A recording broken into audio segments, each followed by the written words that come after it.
ஒன்று யாவர் காண வல்லரோ என்னிலே இருந்திருந்து யார் உணர்ந்து. யார் வேணும்? நான் திருவண்ணாமலையிலிருந்து வரேன்.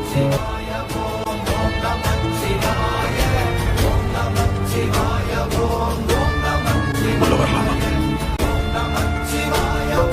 உங்க பிரச்சனையெல்லாம் நீங்களே முடிச்சுக்கலாம் முடிவு பண்ணிட்டீங்களா? நான் வழி காட்டுறேன்.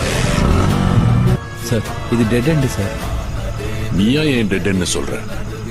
போ, வழி இருக்கு சொல்றேன். குடி.